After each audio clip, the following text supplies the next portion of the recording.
everyone. How are you? I hope all of you are doing well, isn't it? So today we have come to the last section of the chapter, How do organisms reproduce? In that, the last segment, that is the reproductive health. Now this reproductive health, why it has been included in the syllabus of your class, the reason is because you people are now in your adolescent age.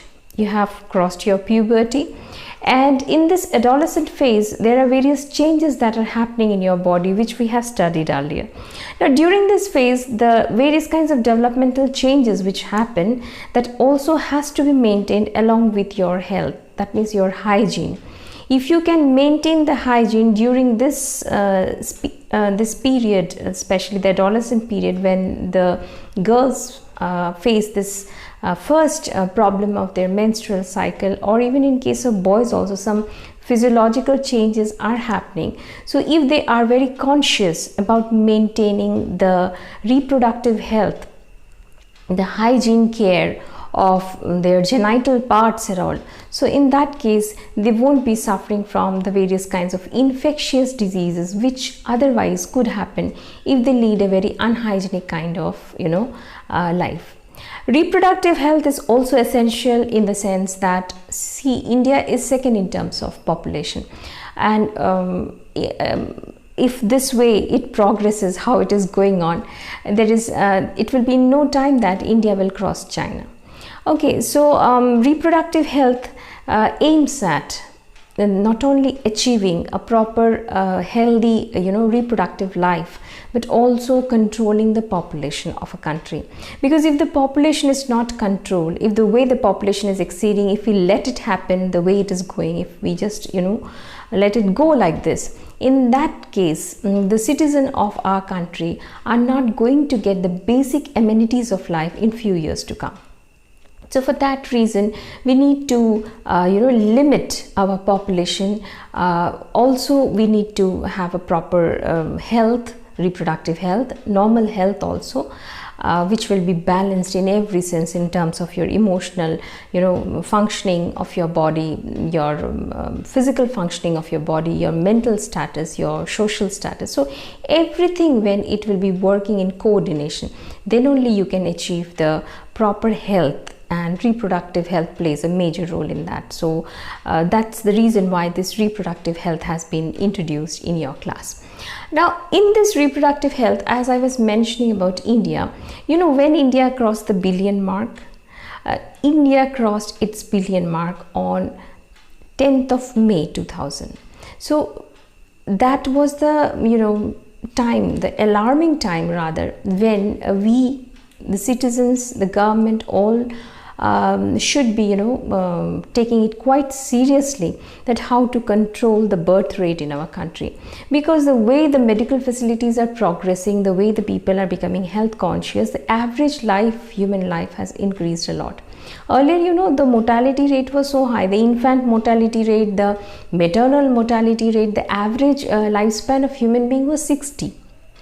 But now, because of better medical facilities, because of people getting aware by means of internet, or by means of more exposure, or by means of the various planning programs which the Indian government has employed to look after the health of the people, now the average lifespan of the human being has increased to 70 or more than 70. People are living a normal life, isn't it? So the family planning program, you must be proud to know that India was the first country, soon after its independence in 1951, was the first country to introduce family planning program at a national level, so that in the society, every person in the society remains healthy. And for this, they at first target the population to be under control, and also the people who are living, they should live a standard life, a healthy life. And for that, they introduced various programs, reproductive child health care programs, the family planning programs. Then they introduced the system of a small family, happy family. the Indian government wanted that one family should have not more than 2 children, and they could not impose it as a law, but they just put forward this in front of the people to accept this family planning program, because of which we could, or the government could, limit the population and also give the benefits to this population, existing population, the education, the medical facilities, proper food, shelter, proper education, then if possible employment, everything. So keeping that thing in mind, the family planning program was implemented, and it was also regularly supervised. Regularly census was done. Census means a counting up of the population to know that what is the increase of the population after every 10 years. So it has been seen that earlier the increase in population means the population is to double after 50 years or even more than that, but now because of all these facilities available, the population is doubling at such a fast rate that within 33 years the population is almost getting double.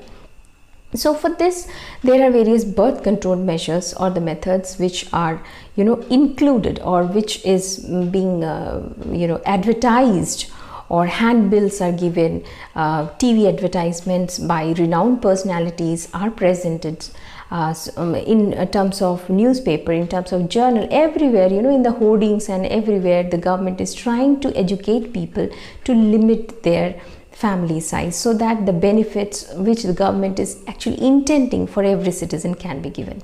Now, what are these birth control measures? Now, these birth control methods can be studied under 3 categories in your class. The first one is called the barrier method. Now, what is this barrier method? See, the word barrier means a hindrance. Now, how can the birth be controlled? Isn't it? We, being a science student, we know that if the fusion between the 2 gametes can be prevented, then birth control can take place. So barrier method targets to that. That means it targets not to let the 2 gametes fuse together. So there are various things available in the market which are quite popular, and this includes various kinds of external barriers, like that of your condoms or diaphragms in case of female, and condoms in case of male. Condoms are available in case of your females also, but they are not so popular in case of female. So these are the various barrier method which will be preventing the sperm and the ova from getting fused with each other, and as a result the fertilization can be prevented, so birth can be controlled. Barrier method has also one more advantage, that it prevents STDs. Now, what is this STD? Sexually transmitted diseases. Now, sexually transmitted diseases are very harmful. For this which I started the lesson with the reproductive health. Attaining the reproductive health means not having any kind of unwanted diseases because of your sexual act. So, barrier method will prevent the entry of the disease causing germs into the body, which otherwise could enter in the body and cause serious infections. Sometimes maybe so fatal it can lead to the death of the person also. Like one of the common disease you all have known from your very small age is about AIDS. Now, AIDS, people just when they hear the term AIDS, they think that it happens only because of unprotected sexual act and all. It's not like that. Of course, this is one of the vital reason for getting AIDS, that is HIV infection, but other way also AIDS can happen to a person. That means by means of infected blood transfusion. If a person is getting a blood transfusion from a person who is HIV positive, unknowingly that person also becomes HIV positive. If a mother who is pregnant, she is HIV positive, of course by some means, and if she also doesn't know that she is HIV positive, she passes it to her unborn baby. So the baby becomes a victim of HIV unknowingly prior to birth only. And this type of transmission from the mother to the baby is known as your vertical transmission. So this is such a fatal disease. Then by means of infected syringes, infected needles, people who are taking drugs. Suppose a person who is a drug addict, he takes the drugs in the form of injects it, and he or she is HIV positive, and the same needle, the other person who is a new drug addict or the person who is not HIV infected, if he or she uses the same needle for injecting the drugs into the body, HIV virus gets transmitted to that person's body. By means of saliva also, this HIV can enter into the body of an healthy person, but those chances are very less. But these are the ways by which the HIV virus can enter. HIV is not the only sexually transmitted diseases, and of course why I mentioned about HIV or AIDS is the reason is because it's a fatal disease. The incubation period of this virus is starting from 6 months to 6 or more than 6 years. It can be up to 10 years also. Means you unknowingly know that the germ has entered into your body, not showing any symptoms for 6 years or for 10 years, and finally after 10 years you come to know that you are HIV positive. This also can happen. So it varies from person to person depending upon the immune system of the body. If the immune system is weaker, the expression of the virus becomes faster, and if the immune system is stronger enough, then it will be depending upon the immune system of the person, it can incubate and it can multiply. It actually destroys the WBCs, which are the soldiers of our body, helps to fight against any kind of attacks of the germs from outside. So this is all about your AIDS, which is caused by HIV, human immunodeficiency virus. It's a viral disease. Then next is another dreadful disease which can be transmitted by means of sexual act, and that is called as your hepatitis B. Hepatitis B is more severe than AIDS, and it is also sexually transmitted disease. And it's a kind of jaundice, yellowing of skin. So all these things are the symptoms. And in case of AIDS, I forgot to tell you that AIDS is also known as slimming disease.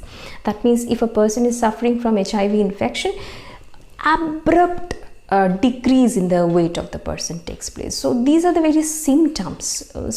With small infections, the secondary infection starts, any bacteria enters, any kind of fungal infection, this person suffers, and no medicine acts on the person if a person is HIV positive.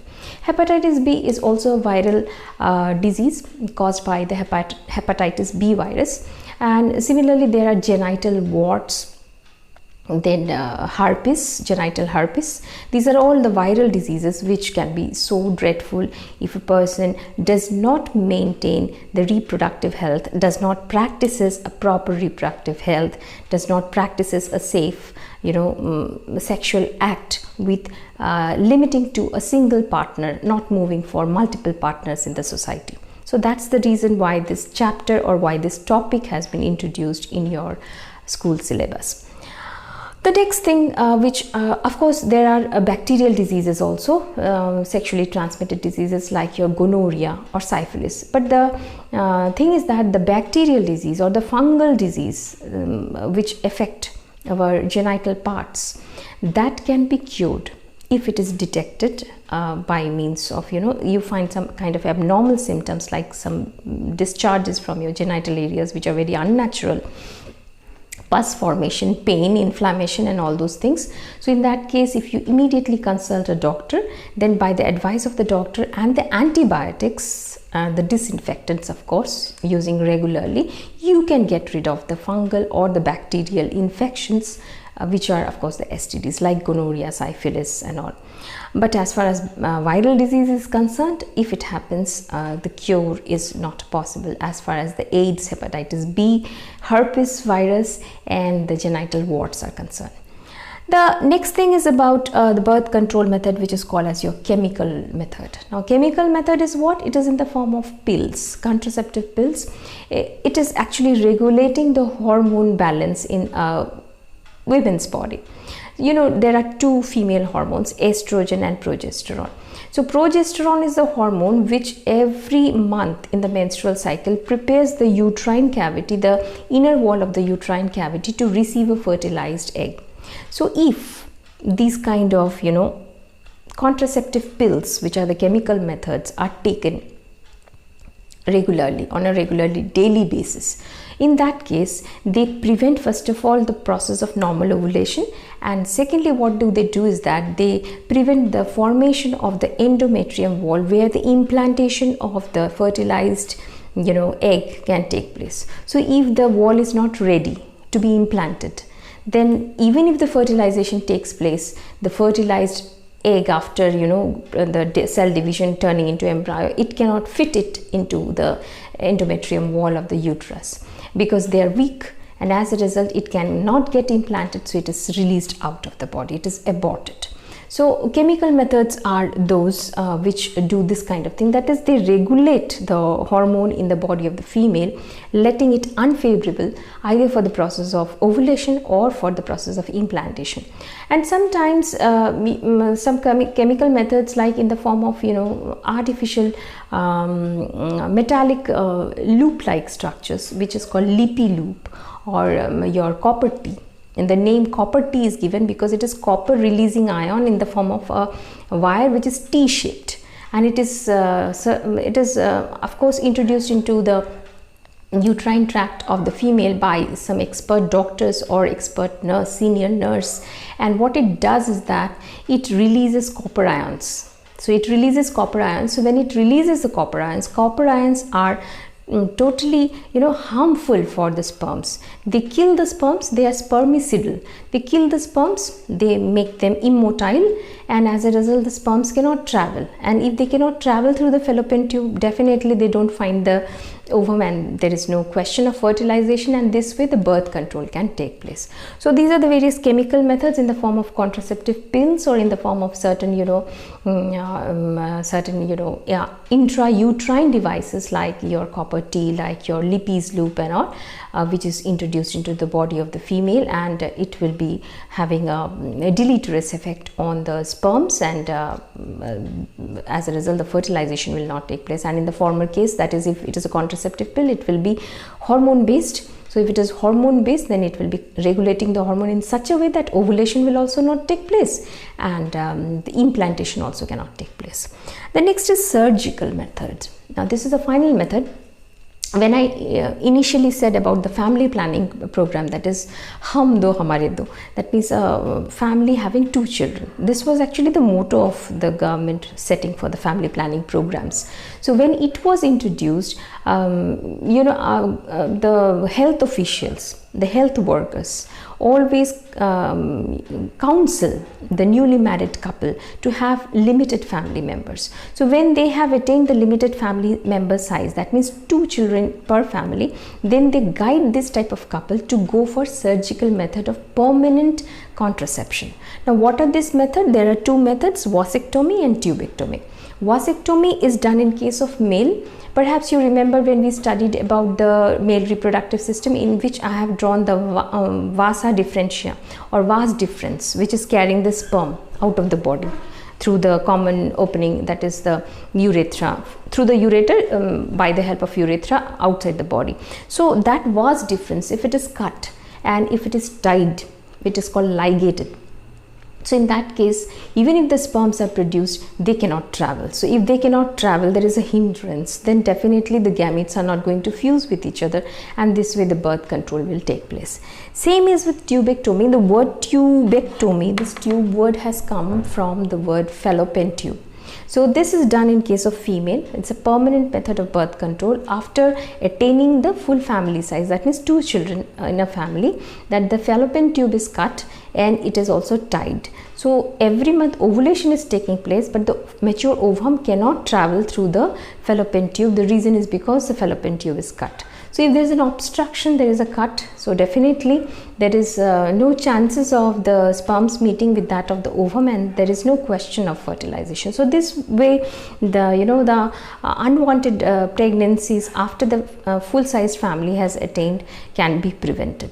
But this surgical method has one bad impact. Now what is this bad impact? Now although it was not meant for bad impact in the society, but yes, it is sometimes used to abort a child. Now for aborting a child, there can be many reasons. One reason can be that the child is suffering from some genetic disorder. So in that case, the doctor tells the patient to abort the child in the prior to the first trimester, that means 8 weeks. Before the after the 8 weeks, the child cannot be aborted. Before 8 weeks, the abortion is to be done of that abnormal type of embryo which is growing in the mother's womb. Because if that type of children are born, so they will be born with genetic disorders which are uncurable, so that can impose a threat to the life of the child sometimes, or it can be sometimes fatal for the mother also. So that kind of child is aborted under the guidance or under the advice of the medical practitioner, that is a doctor. So that is called as your MTP, medical termination of pregnancy.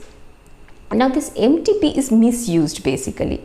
Why it is misused? See, there is a technique which is called amniocentesis. Now what is this amniocentesis? When the fetus is developing inside the mother's uterus, there is a fluid which is, covering the fetus. Now this fluid prevents the fetus from external shocks and injuries. And in this fluid, regularly from the fetus, some body cells are released. So by means of that is your amniotic fluid collection, that means this fluid is known as amniotic fluid. So if by means of any needle or any syringe, which is called laparoscopy, a small amount of this fluid is collected, and the DNA of this child is tested, the chromosomal study is done. So in that case, one can know about the sex of the unborn child if one wants to. So if this sex of the child is known beforehand, prior to the birth, and if it is known to be a female, in that case there are many instances where the couple want to abort the child, which is called female foeticide. Now this female foeticide, why is it harmful? The reason is because it will be disbalancing the sex ratio in the society. That means if regularly people, by knowing the sex of the unborn child, that she is a female, kills the female prior to the birth, think of the situation. There will be in the society only male and male, and the female will be very less. So that will be leading to sometimes a serious threat to even the existence of the species on this earth. Because when we talk about a particular organism, that organism needs both the partners to continue the existence of that species on the earth. So if one of the that is partner of that particular species is destroyed, is omitted, then in that case what can happen? It can result into a serious thing. It can result into crimes in the society, isn't it? So that is why medical termination of pregnancy is strictly banned in the case when one knows about the pre-hand knows about the sex of the individual being a female and aborts it. But yes, medical termination of pregnancy is legalized by the government of India. In what cases? In certain cases, like if the life of the mother who is carrying the baby is in stake, she is in serious problem if she continues with this pregnancy, in that case medical termination of pregnancy is legalized. If the child is suffering from genetic disorder and if the doctor suggests to abort that child, MTP is legalized in that case. So it is legalized under certain situations, but it is not legalized for determining the sex of an individual and then killing it by knowing that the child, unborn child, is a female child. Okay.